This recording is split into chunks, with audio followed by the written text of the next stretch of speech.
नमस्कार। प्राइम समाचारमा स्वागत छ। म संगीता कटुवाल र म प्रकाश केसिङ। सुरु गरौँ अहिलेसम्मका प्रमुख समाचारबाट। पछिल्लो 24 घण्टामा 28 जना कोरोना संक्रमितको मृत्यु। भोलिदेखि हुने भनिएको परीक्षा स्थगित। सीमानाका ठप्प पारिने पीसीआर परीक्षणमा सिन्डिकेट गरेपछि चौतर्फी विरोध। कोरोना संक्रमितको संख्यामा वृद्धि भएसँगै अस्पतालका बेडहरू भरि भराउ। तत्काल लकडाउन नगर्ने सोचमा सरकार। छलफल भने जारी। खोप लगाउन सर्वसाधारणको भिड। 2072 सालमा गोर्खा केन्द्रबिन्दु भएको शक्तिशाली भूकम्पको आज 6 वर्ष पुरा। निजी आवास निर्माण अन्तिम चरणमा पुनर्निर्माणका लागि अहिलेसम्म 3 खर्ब 57 अर्ब रुपैयाँ खर्च। नेकपा एमाले समानान्तर गतिविधि गर्दै आएका खनाल नेपाल पक्षका सांसदहरूलाई तत्काल कारबाही नगर्ने। आगामी दिनमा गर्ने गतिविधिका आधारमा निर्णय गरिने।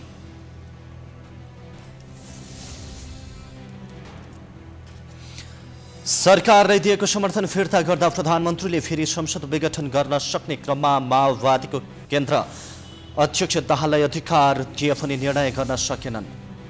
कोरोना संक्रमण भयावह बनेको भारतमा अस्पताल र अक्सिजनको अभाव चुलिँदै सक्रिय संक्रमितको संख्या 27 लाख। दिल्लीमा लकडाउन थपियो। र नेपाल सुपर लिग फुटबलमा विराटनगर एफसीको शानदार जित। धनगढी एफसी 3-0 गोल अन्तरले भने पराजित।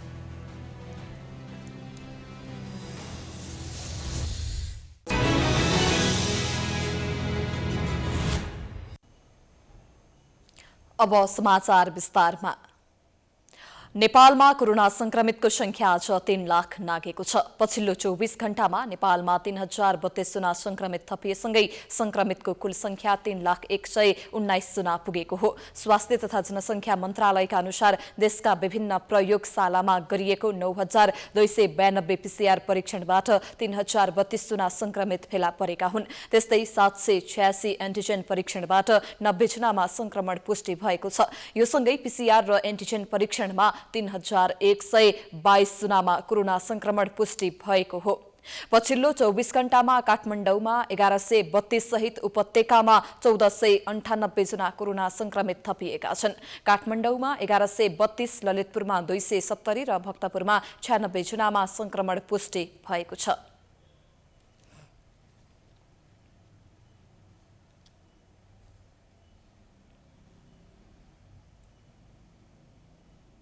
आज काठमाडौँ उपत्यकाभित्र भक्तपुरमा 96, ललितपुरमा 270 र काठमाडौँमा 1132 गरी जम्मा 1498 जनामा संक्रमण पुष्टि भएको छ। आज देशभरिमा 69 जना क्वारेन्टाइनमा रहनुभएको छ।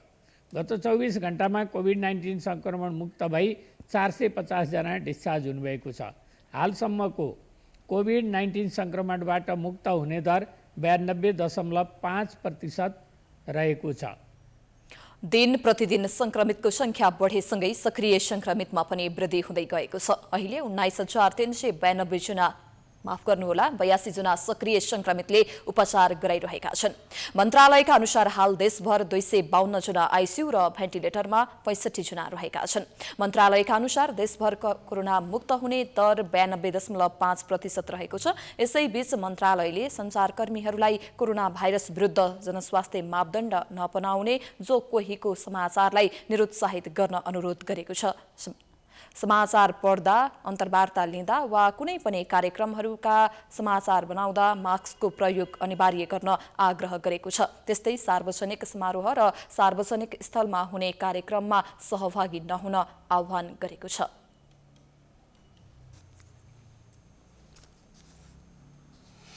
फेरि पनि प्रसङ्ग कोभिड-19 कै।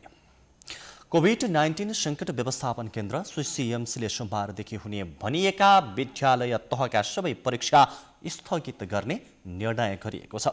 यसअघि मन्त्री परिषद बैठकले चालु रहेको परीक्षा नरोक्ने निर्णय गरेको थियो, तर परीक्षाका नाममा भेटभाड भएको र कक्षा सञ्चालन भएको भन्दै सीएमसीले सबै परीक्षा रोक्ने निर्णय गरेको हो। सीएमसीले भारत संघका सीमा नाकाहरूबाट विदेशी नागरिकहरूलाई नेपाल प्रवेश गर्न रोक लगाउन सरकारलाई सिफारिस गरेको छ।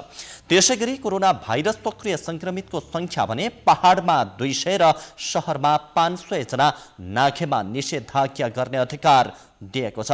बैठकमा सहभागी धेरैले लकडाउन गर्न नहुने मत राखेका थिए, तर कतिपयले भने लकडाउन नगरे पनि सक्रिय संक्रमित संख्याका आधारमा प्रतिबन्धात्मक व्यवस्था गर्नुपर्ने धारणा राखेका थिए।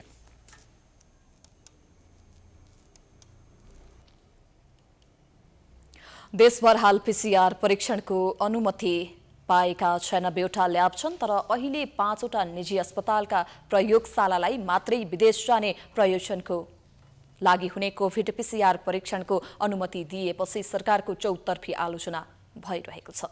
देशभरका 50वटा सरकारी अस्पतालबाट गरिएको पीसीआर परीक्षण रिपोर्टले समेत वैदेशिक रोजगारी वा वैदेशिक यात्रामा जान पाइन्छ, तर राष्ट्रिय जनस्वास्थ्य प्रयोगशालाले स्वास्थ्य मन्त्रालयको इन्सिडेन्ट कमान्ड सिस्टम आइसिएस को वैशाख 8 गते बसेको बैठकले ए वर्गका प्रयोगशालालाई पीसीआर परीक्षण गर्न दिने निर्णय गरेको भन्दै निजी क्षेत्रका 5 प्रयोगशालालाई मात्र अनुमति दिएपछि अहिले पीसीआर परीक्षण गर्नेहरूको भिडभाड बढ्न थालेको छ। ए ग्रेडका अन्य 14वटा निजी ल्याबले अहिले पनि नियमित कोरोना परीक्षण गरिरहेका छन्। एउटै ग्रेडका ल्याबमाथि भेदभाव गरेर केही सीमित अस्पतालका ल्याबलाई मात्रै पीसीआर परीक्षण गर्न दिइएपछि सेवाग्राहीले समेत शास्ति पाएका छन्। कतिको गाह्रो भएको छ काममा भित्र? गाह्रो त भएको छ नि, खै के भन्दा रिङ्गहरू लाग्छ, के भएको छ, भोक लाग्छ, जान पाएको छैन, पिसाब पेर्न पाएको छैन, के गर्ने खै। प्रदेश छुट्याएको छ नि, प्रदेश छुट्याएपछि तपाईँको हरेक प्रदेशमा चाहिँ यो रुल जो अहिले यो यहाँ मात्र उसले यो दियो नि त, प्रदेशमा छुट्याएको भए तपाईँ हामी चाहिँ पोखराबाट यहाँ आउनुपर्ने थिएन नि त, होइन? जनतालाई त अलिक सुविधा दिनु पऱ्यो नि। जहाँ नेपाल अन्तर्राज्यभरको यहाँ छ। हजुर, त अब हामी अर्को हस्पिटलमा जाने कि अर्कोमा गएर प्रोसेस गर्ने कि यसमा चाहिँ अब मेरो त भोलिको फ्लाइट रिसिभ गर्न सक्दैन। भोलिको 2टा टिकट त मेरो चाहिँ कम्पनीको 21 र 22 को यो चाहिँ क्यान्सल भइसक्यो। स्वास्थ्य तथा जनसङ्ख्या मन्त्रालयले अस्पतालमा आधारित ए ग्रेडका ल्याबलाई मात्रै विदेश जाने प्रयोजनका लागि कोभिड पीसीआर परीक्षणको अनुमति दिइएको भने पनि अनुमति पाउने अधिकांश अस्पतालको ल्याब भाडामा अरूले नै चलाउँदै आएका छन्। 5वटालाई मात्रै परीक्षण अनुमति दिनुको मापदण्ड र आधार के हो भन्ने बारे स्वास्थ्य मन्त्रालय बेखबर देखिँदा अन्य निजी ल्याब सञ्चालकले कमिसन र सिन्डिकेटको खेल भएको भन्दै विरोध गर्न थालेका छन्। अस्पताल ए क्याटेगोरी मात्र भनेका छन्, उहाँहरूलाई मात्र त्यस्तो गरेर एउटा चाहिँ समय दिएर एउटा चाहिँ मिटिङ गरेर चाहिँ एउटा चाहिँ गर्नुपर्ने चिजमा 81 चाहिँ एउटा यस्तो चाहिँ न्युज आउने र 81 अलि प्यासेन्जरहरू रोक्यो भन्ने पनि सुन्नमा आइरहेछ। जम्मा 19वटा ए ग्रेडका ल्याब होइन, हस्पिटल लगायत र प्राइभेट स्ट्यान्डअलोन ल्याब मध्ये होइन, जुनले 5वटा मात्रै ए ग्रेड ल्याब जुन हस्पिटल केन्द्रित छ त्यसलाई मात्रै दिनु र बाँकी अन्य ए ग्रेड ल्याबले नदिनु भनेको यो एकदमै अन्याय हो। यो सरकारले कोभिड परीक्षण गर्ने सबै सरकारी अस्पताल बाहेक निजीमा स्टार हस्पिटल, सानेपा ह्याम्स अस्पताल, मण्डिकाटार, नेपाल मेडिसिटी अस्पताल, Bhainsepati Lalitpur, Manmohan memorial medical college and teaching hospital, Swayambhu universal college of medical science and teaching hospital भैरवालाई विदेश जाने प्रयोजनको लागि पीसीआर परीक्षण अनुमति दिएपछि भिडभाडसँगै जोखिम बढेको छ। आउँछ तपाईँहरूको रिपोर्ट है, पहिला हामीले चाहिँ तपाईँहरूको रिपोर्ट 10 देखि 12 घण्टामा दिइराखेका हो। त्यतिखेर हामीसँग लिमिटेड मात्रै मान्छेहरू थिए।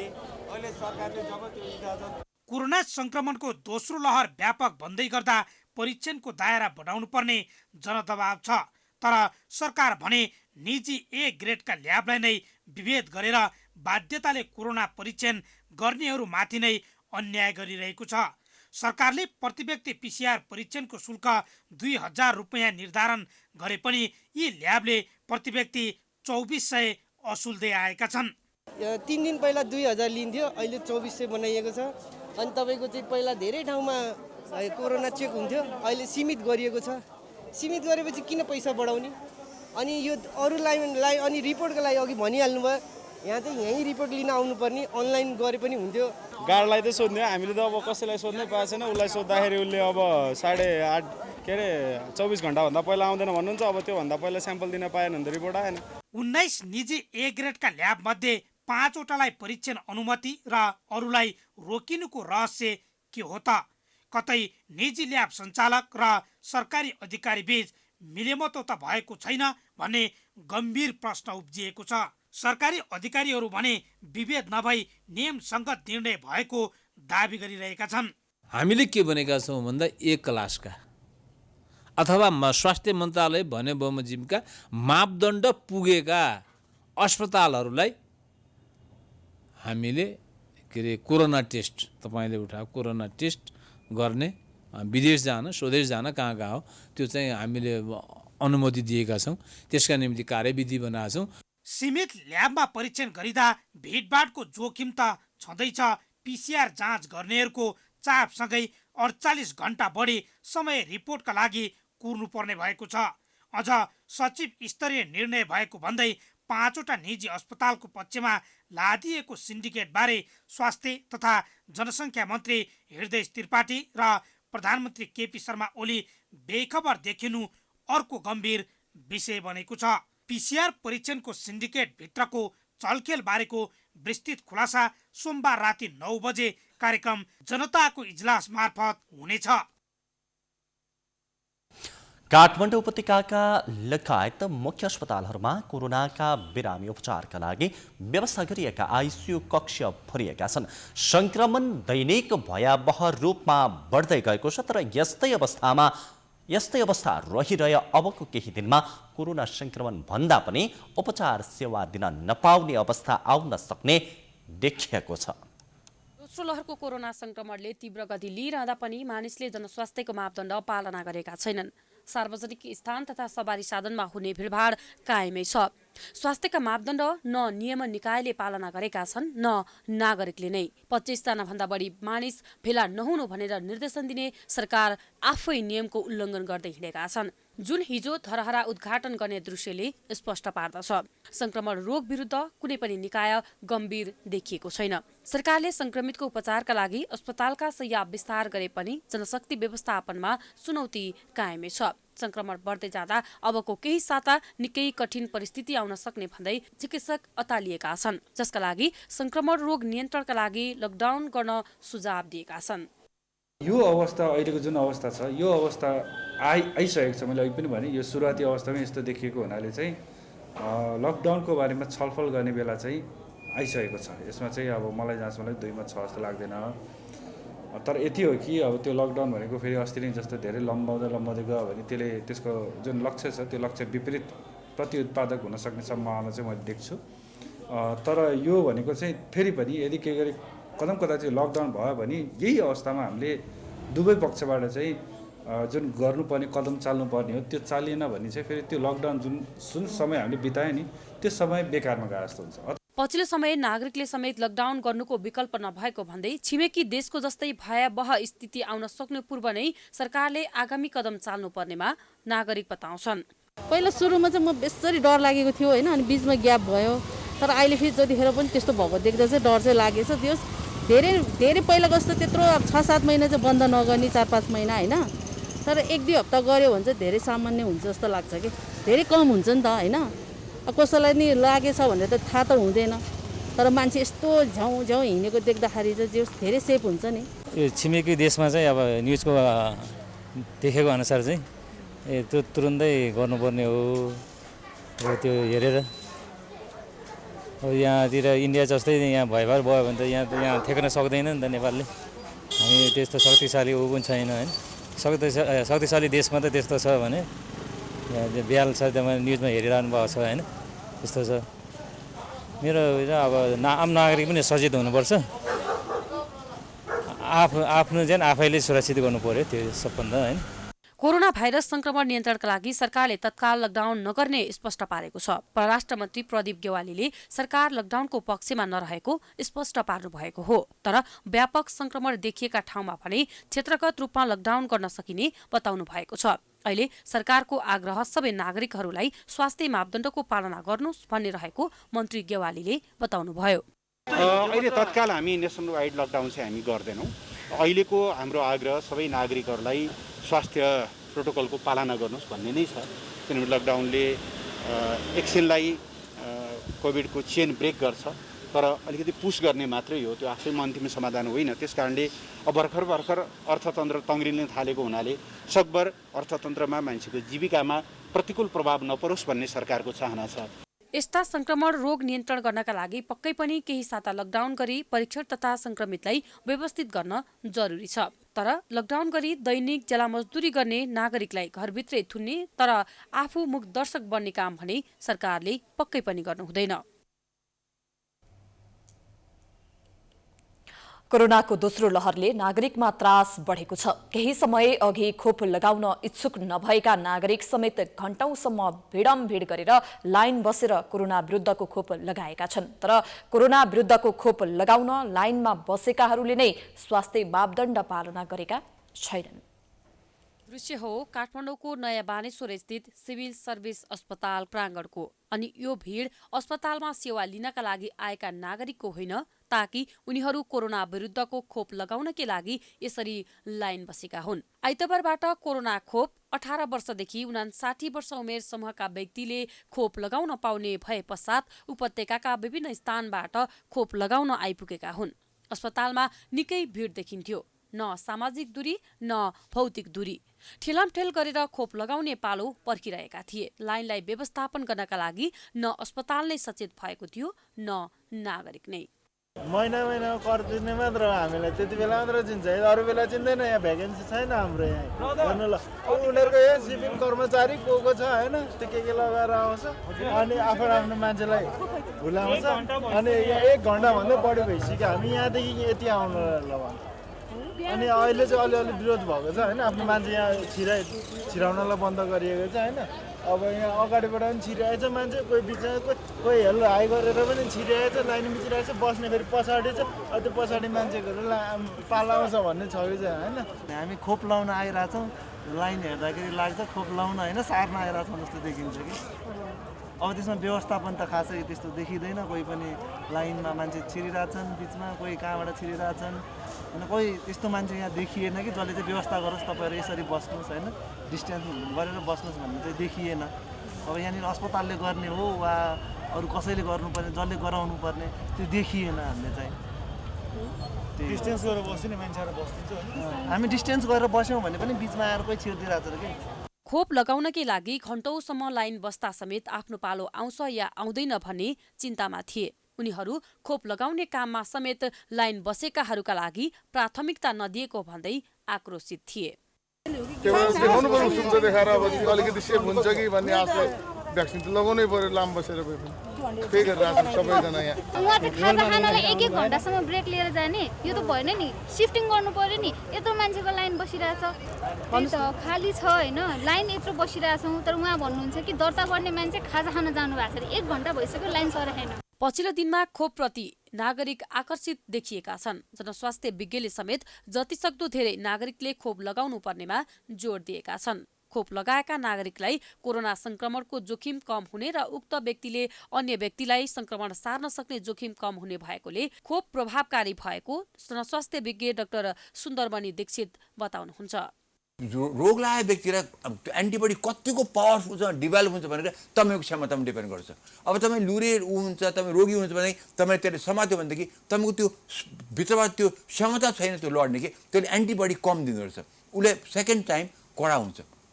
अरू तन्दुरुस्त छन् लाग्यो, उसले राम्रो एन्टिबडी डेभलप गरेको छ, उसले फेरि अर्को सङ्क्रमण हुने चान्स एकदम कम छ। स्वास्थ्य तथा जनसङ्ख्या मन्त्रालयले अब निरन्तर खोप दिने जनाएको छ। सशस्त्र प्रहरी अस्पताल, कीर्तिपुर अस्पताल र निजामती कर्मचारी अस्पतालमा 18 देखि 59 उमेर समूहका व्यक्तिहरूले खोप लगाउन पाउनेछन् भने परोपकार प्रसुति गृह तथा स्त्रीरोग अस्पताल Thapathali, Nepal medical college Attarkhel, Kathmandu medical college Sinamangal र हिमाल अस्पताल राष्ट्रिय आयुर्वेदिक अनुसन्धान तथा तालिम केन्द्रमा भेरोसेलको पहिलो मात्राको खोप वितरण भइरहेको छ। समाचारको सिलसिला जारी छ, हामी विश्रामपछि आउँछौं।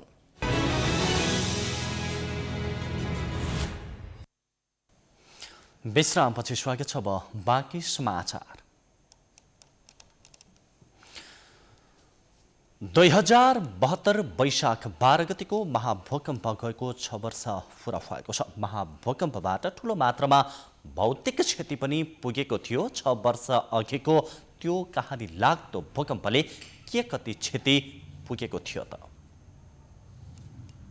2072 साल वैशाख 12 गते गएको 7.8 रेक्टर स्केलको शक्तिशाली भूकम्पले देशका 14 जिल्लामा ठूलो क्षति पुर्यायो भने अन्य 18 जिल्लामा आंशिक प्रभाव पर्यो। वैशाख 12 गतेको भूकम्प र त्यसपछि लगातार गएको पराकम्पबाट 8,790 जनाको मृत्यु भएको थियो भने 22,300 जना घाइते भएका थिए। काठमाडौँको धरहरा भत्किँदा धरहरा चढेका र पैदल हिँडेका 60 जनाको एकै ठाउँमा ज्यान गएको थियो। भूकम्पबाट पूर्ण र आंशिक गरी 8 लाख भन्दा धेरै निजी घर भत्किए भने सरकारी भवन, स्वास्थ्य केन्द्र, विद्यालय र पुरातात्विक महत्त्वका धेरै सम्पदाहरूमा क्षति पुगेको थियो।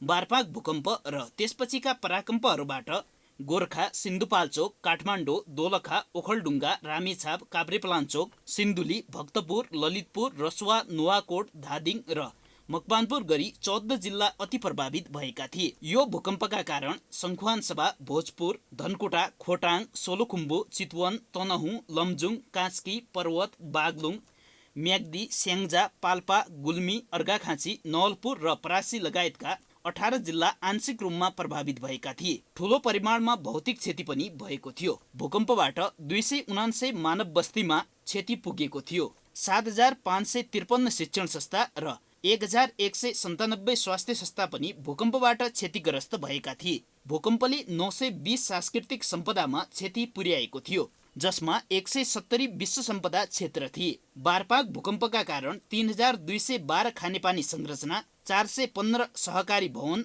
र 53 सडकमा पनि क्षति पुगेको थियो। 383 सुरक्षा निकायका भवन क्षतिग्रस्त भएका थिए, जसमध्ये 209 नेपाली सेनाका, 139 नेपाल प्रहरीका, 31 सशस्त्र प्रहरीका र 9 राष्ट्रिय अनुसन्धान विभागका भवन रहेका थिए। भूकम्पबाट ध्वस्त भएका सांस्कृतिक सम्पदाहरूमध्ये मुख्य मुख्य स्थलहरूको पुनर्निर्माण सम्पन्न भएको छ। यस अन्तर्गत बौद्धनाथ स्तूपको निर्माण सम्पन्न भएको छ।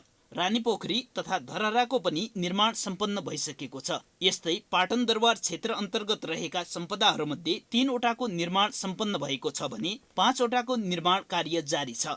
बसन्तपुर क्षेत्र अन्तर्गत रहेका सम्पदाहरूको निर्माण कार्य अन्तिम चरणमा छ। भक्तपुर दरबार क्षेत्र अन्तर्गत रहेका सम्पदाहरूमध्ये 3 वटाको निर्माण कार्य सम्पन्न भइसकेको छ। अन्य 12 वटाको निर्माण कार्य जारी छ। स्वयम्भू क्षेत्र अन्तर्गत रहेका सम्पदाहरूमध्ये केहीको निर्माण सम्पन्न भएको छ र केहीको जारी छ। पशुपति क्षेत्र अन्तर्गत रहेका सम्पदाहरू र चागुनारायण क्षेत्र अन्तर्गत रहेका सम्पदाहरूको पुनर्निर्माण कार्य जारी रहेको छ। भूकम्पपछिको पुनर्निर्माण अझै सकिएको छैन। यद्यपि राष्ट्रिय पुनर्निर्माण प्राधिकरणले भने कामलाई तीव्र गतिमा अगाडि बढाएको छ। भूकम्पपछिको पुनर्निर्माणकै लागि गठन गरिएको प्राधिकरणले अहिलेसम्म के कसरी काम गर्यो त? हेरौं यो रिपोर्ट। नेपालको धार्मिक, सांस्कृतिक र ऐतिहासिक पहिचान जोडिएका सम्पदाहरूको पुनर्निर्माण सबैका लागि चासो र चिन्ताको विषय बन्दै आएको थियो। सुरुमा सरकारले निजी आवासलाई प्राथमिकतामा राखेकाले सम्पदाको पुनर्निर्माणमा सुरु हुन ढिलाइ भयो, तर पछिल्लो समय यसले तीव्रता पाएको छ। भूकम्प गएको 6 वर्षको अवधिमा सम्पदा पुनर्निर्माणको काममा सन्तोषजनक प्रगति भएको देखिन्छ। पुनर्निर्माणको जिम्मा पाएको प्राधिकरणले पनि काम सन्तोषजनक नै भएको दावी गर्दै आएको छ। भूकम्प गएको 5 वर्ष पूरा भएको विषयमा प्राइम टाइम्स टेलिभिजनलाई प्रतिक्रिया दिँदै प्राधिकरणका प्रमुख कार्यकारी अधिकृत सुशील गेमालीले सम्पूर्ण कामहरू जनताको सहयोगबाट नै सम्पन्न भएको बताउनु भएको छ। आफूहरूले प्रणाली र प्रविधि मार्फत जनतालाई सहयोग गरेको र जनता, समाज र सरकारको सहकार्यको एउटा राम्रो नमुना पुनर्निर्माण भएको उहाँको तर्क छ। यस्तो खालको मोडेलबाट अर्थात् जनता, जनप्रतिनिधिहरू, सरकार, समुदाय सबैको चाहिँ सहकार्यका एउटा चाहिँ यस्तो नमुना हो नेपालको पुनर्निर्माण, जसका माध्यम मार्फत पुनर्निर्माणको यो स्केलको काम चाहिँ हामीले सम्पन्न गरेका छौँ। प्राधिकरणले तीव्र गतिमा काम गरेको भनेर दावी गरे पनि काम गर्न नसकेको आरोप प्राधिकरणलाई लाग्दै आएको छ। सिइओ गेमालीले भने आफूहरूले तीव्र गतिमा काम गर्दै अगाडि बढे पनि राजनीति चुकेको कारणले केही ढिलाइ भएको उहाँको भनाइ छ। राजनीतिक नेतृत्व र सरकार परिवर्तन हुँदै पछि प्राधिकरणमा भएको फेरबदलले पनि केही न केही समस्या भएको उहाँ बताउनुहुन्छ। पुनर्निर्माणलाई अगाडि बढाइरहँदा राजनीतिक संक्रमण, वित्तीय समस्या लगायतका समस्या आफूहरूले झेलेको उहाँको भनाइ छ। हाम्रो राजनीति चुक्यो नि त, होइन? हाम्रो पोलिटिक्सले तपाईँको यहाँकै जुन खालको स्थायित्वको साथ यसको चाहिँ नेतृत्व र चाहिँ यो चाहिँ उसलाई लैजानु पर्ने थियो, राजनीतिक परिवर्तनका साथ, सरकारका परिवर्तनका साथ हामी चाहिँ यहाँ चाहिँ परिवर्तित भइराख्ने खालको अवस्था हुँदाखेरि त्यसले केही न केही खालको चाहिँ हामी चाहिँ समस्यामा पऱ्यौँ। अर्थात् त्यसलाई चाहिँ जुन गतिमा चाहिँ जान सक्थ्यो त्यो स्पिड चाहिँ केही अलिअलि कमी चाहिँ भयो, ब्रेक लाग्यो। 2072 वैशाख 12 र 29 गति गएको विनाशकारी भूकम्प र तत्पश्चातका प्राकम्पको कारण मुलुकमा पुगेको भौतिक क्षतिको शीघ्र पुनर्निर्माण गर्ने प्रमुख उद्देश्यसहित भूकम्पबाट प्रभावित संरचनाको पुनर्निर्माण सम्बन्धी ऐन 2072 दफा 3 अनुसार 2072 पौष 10 मा नेपाल सरकारले प्राधिकरणको स्थापना गरेको थियो। प्राधिकरण स्थापनापछि यसको प्रमुख कार्यकारी अधिकृत भने जुन दलको सरकार आयो उसैले नियुक्ति गर्दै आएका छन्, जसले गर्दा सरकार परिवर्तन भएसँगै हुने प्राधिकरणको नेतृत्व परिवर्तनले पनि काम प्रभावकारी बन्न सकेको छैन। राष्ट्रिय पुनर्निर्माण प्राधिकरण प्राविधिक राष्ट्रिय हक हित संरक्षण समितिले चरणबद्ध आन्दोलन घोषणा गरेको छ। आइतबार काठमाडौँमा पत्रकार सम्मेलन गर्दै समितिले खाइपाई आएको भत्ता र असार मसान्तसम्ममा सकिन लागेको समय सीमा थप गर्नुपर्ने माग गर्दै आन्दोलनको घोषणा गरेको हो। कार्यक्रममा प्राविधिक राष्ट्रिय हक हित संरक्षण समितिका अध्यक्ष अविनाश अमरले सरकार समक्ष प्राविधिकहरूको सकिन लागेको दरबन्दीको समय सीमा थप गर्न माग समेत गर्नुभयो। प्राविधिकलाई राज्यले दायित्व भन्दा पनि सम्पत्ति सोचेर व्यवस्थापन गर्नुपर्ने अमरको भनाइ थियो। सरकारले प्राविधिक चाहिँदैन भनेर दरबन्दी कटौती गर्नु दुःखद कुरा रहेको उहाँले बताउनुभयो। प्राविधिकहरूका आवाज लिएर हामीले एउटा पत्र बुझाएका थियौं, तर दुःखका साथ भन्नुपर्छ अहिलेसम्म त्यो पत्रको कुनै पनि जवाब हामीले पाएका छैनौं। हाम्रो पछाडि अखिल नेपाल सरकारी अस्थायी करार तथा जालदारी कर्मचारी महासंघ उभिएको छ, साथमा साथ दिन्छौं भन्नुभएको छ, तर हाम्रो इन्जिनियरिङ एसोसिएसनबाट हामीले कुनै जवाब पाएका छैनौं। हामीले देखेका थियौं पछिल्लो आन्दोलनमा यो हल भरिएको थियो, हाम्रो साथीहरूले बाहिर उभिने ठाउँ थिएन, तर कोभिड महामारीलाई हामीले मध्यनजर गर्दै हामीले हाम्रो उपस्थितिलाई न्यून बनाएका छौं। 4000 प्राविधिकहरू अझै पनि यो विषम घडीमा पनि काठमाडौँ उत्रिन तयार छन्। पत्रकार सम्मेलनमा नेपाल इन्जिनियरिङ एसोसिएसनको आगामी 33औं कार्यकारी समितिका अध्यक्ष पदका प्रत्याशी डाक्टर दिलीप कुमार झाले इन्जिनियरिङ एसोसिएसनले पनि प्राविधिकहरूलाई स्थान दिन नसकेको बताउनुभयो।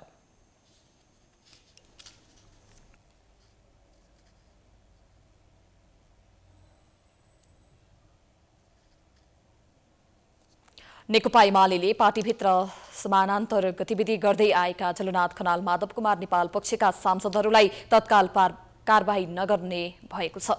प्रधानमन्त्री निवास बालुवाटारमा आइतबार बसेको एमाले महाधिवेशन आयोजक कमिटिको बैठकले खनाल नेपाल पक्षका सांसदहरूलाई तत्काल कारबाही नगरी उपयुक्त समयमा गर्ने निर्णय भएको प्रवक्ता प्रदीप कुमार गेवालीले जानकारी दिनुभयो। बैठकमा नेपाल समूहले पार्टीभित्र षड्यन्त्र गरिरहेको निष्कर्ष निकालिए पनि उनीहरूले आगामी दिनमा गर्ने गतिविधिका आधारमा पार्टीले थप निर्णय गर्ने बताउनुभयो।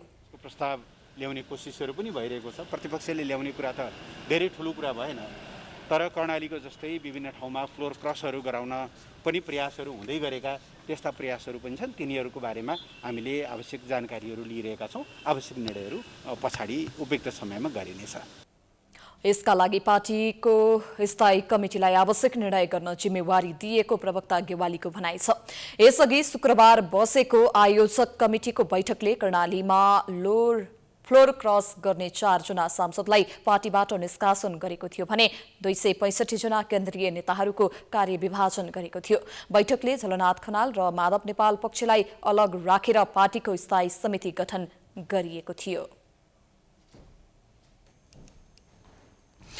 नेकपा माओवादीले सरकारलाई दिएको समर्थनबारे निर्णय गर्ने जिम्मा अध्यक्ष पुष्पकमल दाहाललाई दिएको 4 दिन भइसक्यो, तर पार्टीले निर्णय गर्न नसकेपछि स्थायी कमिटीले पनि अध्यक्षलाई अधिकार दिए निर्णय हुन भने सकेको छैन। समर्थन पनि फिर्ता लिने अविश्वासको प्रस्ताव पनि असफल हुने आशंकाका कारण माओवादीले चाहेर पनि समर्थन फिर्ता लिन सकेको छैन।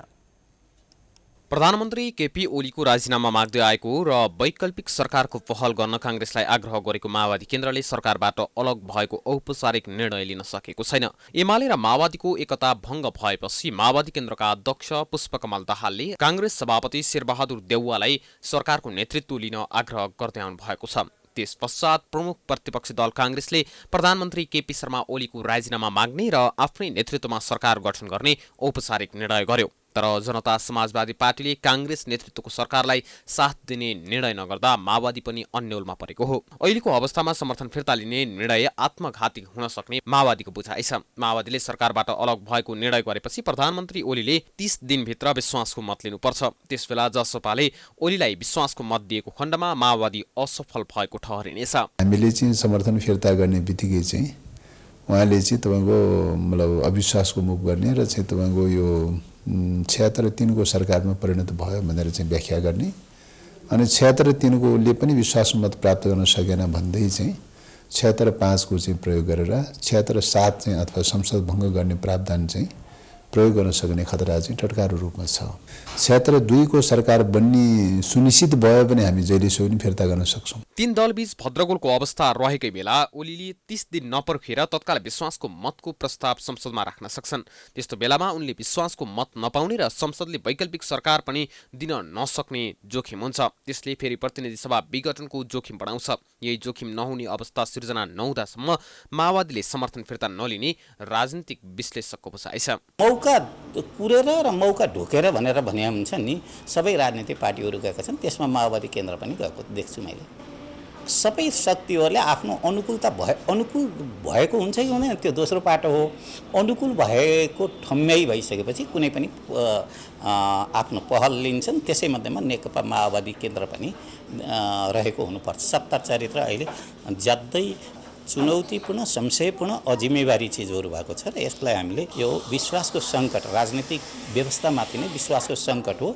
प्रश्न संसदीय व्यवस्थामा कसलाई समर्थन गर्ने र फिर्ता लिने भन्ने देख्दिनँ मैले। स्पष्ट बहुमत पाउने अवस्था सिर्जना नहुँदा ओली सरकार हटाएर नयाँ सरकार बनाउने र त्यसको नेतृत्व गर्ने निर्णय गरेको कांग्रेस अहिले चुप लागेर बसेको छ। 2077 फागुन 11 गते सर्वोच्च अदालतले संसद विघटनको निर्णय बदर गरेसँगै नयाँ सरकार निर्माणको कसरत सुरु भएको थियो। तर 2 महिना पुगिसक्दा पनि केपी ओली नेतृत्वको सरकार कायमै छ। प्राइम टाइम्स टेलिभिजनका लागि क्यामेरामा राजु थापाका साथमा प्रकाश बमको रिपोर्ट।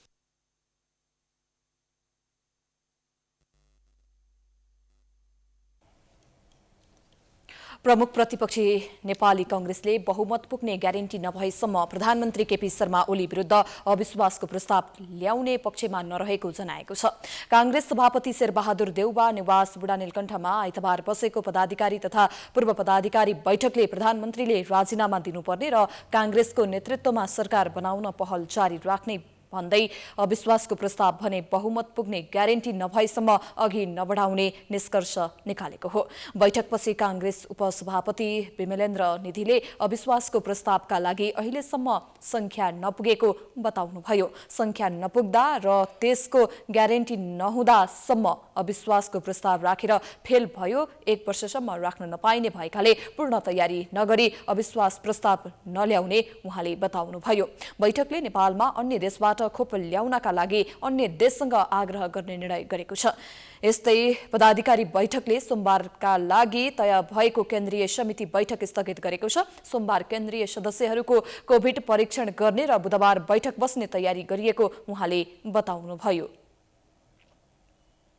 नेपाली कांग्रेसको केन्द्रीय समितिकै निर्णय हो कि प्रधानमन्त्रीले राजीनामा दिनुपर्दछ र नेपाली कांग्रेसको नेतृत्वमा सरकार बनाउने पहल गर्दछौँ भनेर अहिले भनेका छौँ। पहल त हाम्रो भइरहेकै थियो, अहिले पनि छ। तर पहल गर्दाखेरि जुन सङ्ख्या पुग्नु पर्ने त्यो सङ्ख्या हामीसँग पुगिरहेको छैन। सङ्ख्या नपुग्दाखेरि, सङ्ख्याको रूपमा ग्यारेन्टी नहुँदाखेरि त्यत्तिकै अविश्वास प्रस्ताव दर्ता गर्नु तपाईँको बुद्धिमानी हुँदैन। अत्यन्त खतरनाक अवस्थामा पुगिरहेको विषयले नै हाम्रो बैठकमा प्राथमिकता पायो र यस्तो अवस्थामा के गर्ने, सरकारको यही हाल छ। अब कोभिडका कतिपय इन्जेक्सनहरू जुन यो खोप छ नि, यसले खोप चाहिँ अरू देशहरूसँग पनि माग्नुपर्ने हुन्छ। त्यसको बारेमा पनि नेपाली कांग्रेसले एउटा आग्रह अरू सरकारकाहरूसँग पनि आग्रह गर्ने भन्ने कुरा पनि एउटा समझदारी भएको छ। बैठकमा क्रियाशील सदस्यता वितरणको अवस्था, विभिन्न 7 जिल्लामा रोकिएको समायोजनको काम तथा महाधिवेशनको कार्यतालिकाका विषयमा पनि छलफल भएको उपसभापति निधिले बताउनुभयो। समाचारको सिलसिला जारी छ, हामी विश्रामपछि आउँछौं।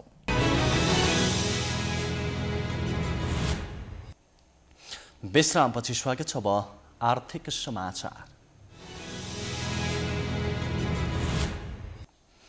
साताको पहिलो दिन आज शेयर बजार करिब 76 अङ्कले घटेको छ। शेयर कारोबार मापक नेप्सी परिसूचक 75.79 अङ्कले घटेर 2572.22 अङ्कमा छरेको छ। क वर्गका कम्पनीहरूको कारोबार मापन गर्ने सेन्सिटिभ इन्डेक्स पनि 12.56 अङ्कले घटेको छ। परिसूचकमा ठूलो पहिरो गए पनि कारोबार रकम भने 7 अर्ब नाघेको छ। दिनभर 1,46,90,720 किता शेयर किनबेच हुँदा कारोबार रकम 7 अर्ब 28,41,94,901 रुपैयाँ पुगेको छ।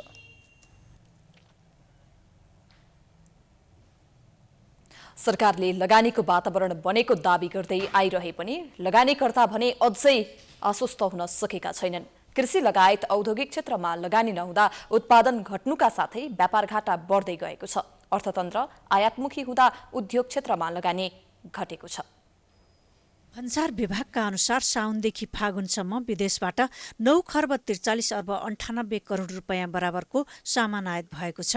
अघिल्लो वर्षको यही अवधिमा पनि 9 खर्ब 24 अर्ब 24 करोड रुपैयाँ बराबरको आयात भएको थियो। कृषिजन्य उद्योगले पनि करिब 90% कच्चा पदार्थ विदेशबाटै ल्याउन बाध्य भएको व्यवसायीहरू बताउँछन्।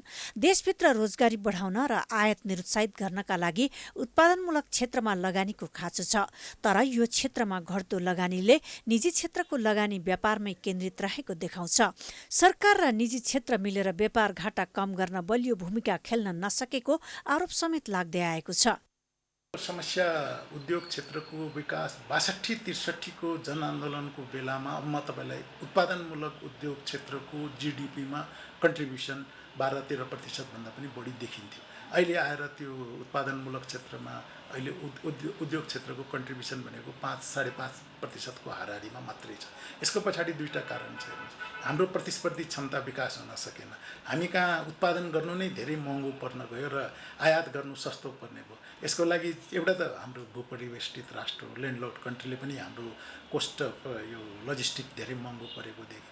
यदि उत्पादनमूलक उद्योग क्षेत्रलाई अघि मैले जुन 18% को सरकारले एउटा त इलेक्ट्रिसिटीमा सब्सिडाइज रेटमा दिनु पर्यो, अर्को कुरा ट्याक्सेसनको मार्फत हामीलाई प्रतिस्पर्धी क्षमता बढाउनु। औद्योगिक उत्पादनतर्फ लगानीकर्ताहरू आकर्षित हुन नसक्दा उद्योग क्षेत्रको लगानी प्रतिबद्धता 3 अर्ब 27 करोड 70 लाखले घट्न पुगेको छ। उद्योग विभागको तथ्याङ्क अनुसार गत आर्थिक वर्षको तुलनामा यो वर्षको 9 महिनाको अवधिमा सो बराबरको रकममा कमी आएको हो। साउनदेखि चैत्रसम्ममा 1 खर्ब 36 अर्ब 39 करोड 94 लाख रुपैयाँ लगानी प्रतिबद्धता आएको छ। तर गत वर्षको सोही अवधिमा 1 खर्ब 39 अर्ब 67 करोड 64 लाख रुपैयाँ लगानी प्रतिबद्धता आएको थियो। उद्योग दर्तामा पनि यो वर्ष कमी आएको छ। स्वदेशी तथा विदेशी लगानीकर्ताले चालु आर्थिक वर्षमा 168 उद्योगमा लगानी प्रतिबद्धता गरेका छन्। गत आर्थिक वर्षमा 249 वटा उद्योग दर्ता भएका थिए। यसले देशमा औद्योगिक वातावरण अझै तयार भएको छैन भन्ने देखाउँछ। जुन भनौँ न अब सरकारले पनि एउटा यो समृद्ध नेपाल र सुखी नेपाली यसको लागि त द्रुत गतिको आर्थिक गतिविधि नभइकन हुँदैन र यसको लागि निजी क्षेत्रसँग सहकार्य नभइकन निजी क्षेत्रका कुराहरूलाई प्राथमिकतामा नराखिकन कुनै पनि यो सम्भावना देखिदिन म त। त्यसैले विकल्प रहित निजी क्षेत्र र सरकारको बीचमा समन्वय हुनु भनेको विकल्प रहित कुरा हो। राष्ट्र ब्याङ्कले बुधबार सार्वजनिक गरेको प्रत्यक्ष वैदेशिक लगानी सम्बन्धी प्रतिवेदन अनुसार नेपालमा हालसम्म 1 खर्ब 83 अर्ब विदेशी लगानी भित्रिएको छ। लगानी मैत्री वातावरण नहुनु, राजनीतिक अस्थिरता, पूर्वाधार अभाव लगायतका कारणले विदेशी लगानी आकर्षित हुन नसकेको अर्थविदहरू बताउँदै आइरहेका छन्। अब अन्तर्राष्ट्रिय समाचार।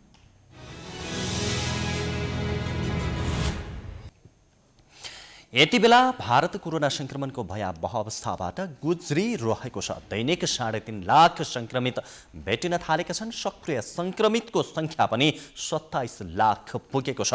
तर उपचारका लागि अस्पतालहरूको क्षमता अभावले अवस्था थप जटिल बन्दै भने गएको छ।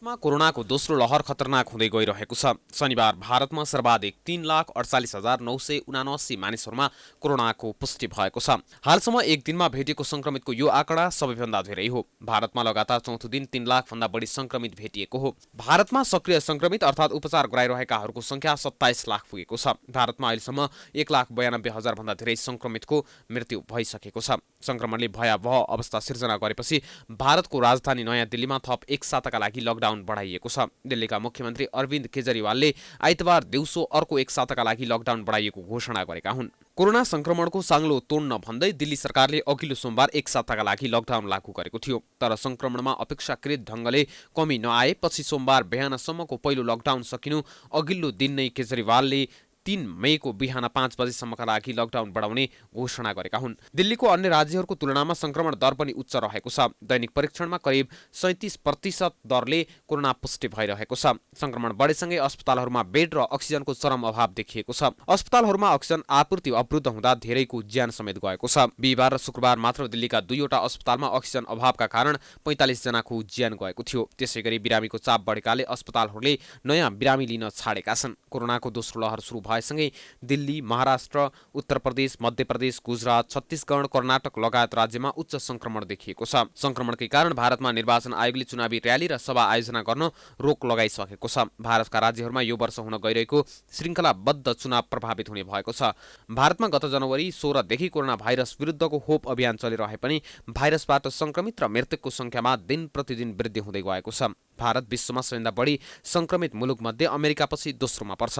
अहिलेसम्म अमेरिकामा 32 करोड 8 लाख संक्रमित भएका छन्। अब खेलकुद समाचार।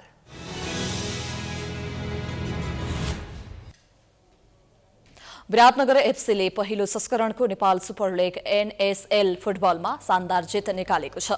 आइतबार भएको आफ्नो पहिलो खेलमा विराटनगरले धनगढी एफसीमाथि 3-0 को शानदार जित निकालेको हो। त्रिपुरेश्वर स्थित दशरथ रंगशालामा विराटनगरलाई जित दिलाउन विक्रम धिमाल, एडी लाझा सोमिडे र सन्तोष तामाङले 1-1 गोल गरे। विराटनगरले पहिलो हाफमा 1 र दोस्रो हाफमा 2 गोल गरेको थिए। खेलको 16औं मिनेटमा विक्रमले गोल गर्दै टोलीलाई अग्रता दिलाएका थिए। खेलको 57औं मिनेटमा सोमिडेले गोल गर्दै विराटनगरलाई 2-0 को अग्रता दिलाए। त्यसपछि खेलको 69औं मिनेटमा सन्तोषले गोल गर्दै विराटनगरलाई 3-0 को जित दिलाए। जितसँगै विराटनगरले पहिलो खेलमै महत्त्वपूर्ण 3 अङ्क जोडेको छ। धनगढीले भने हारबाट प्रतियोगिताको सुरुवात गरेको छ।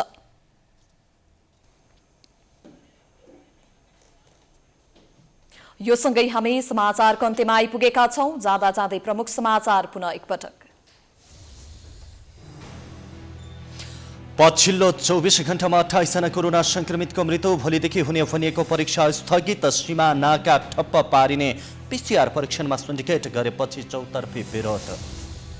कोरोना संक्रमितको संख्यामा वृद्धि भएसँगै अस्पतालका बेडहरू भरि भराउ। तत्काल लकडाउन नगर्ने सोचमा सरकार। छलफल भने जारी। खोप लगाउन सर्वसाधारणको भेड। 2072 सालमा गोर्खा केन्द्रबिन्दु भएको शक्तिशाली भूकम्पको आज 6 वर्ष पुरा। निजी आवास निर्माण अन्तिम चरणमा। पुनर्निर्माणका लागि अहिलेसम्म 3 खर्ब 57 अर्ब रुपैयाँ खर्च।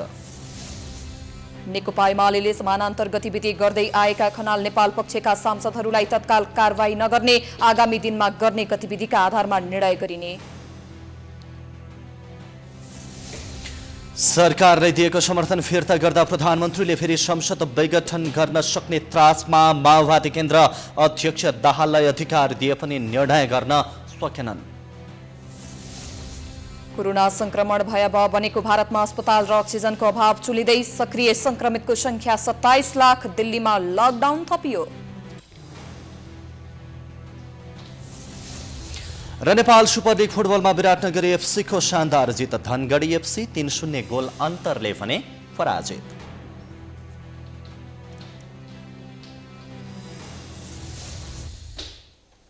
समाचार अहिलेलाई सकियो। यसपछि कार्यक्रम जनता जान्न चाहन्छन् ऋषि धमलाको साथमा हेर्न सकिन्छ। हेर्दै गर्नुहोला प्राइम टाइम्स टेलिभिजन। नमस्कार।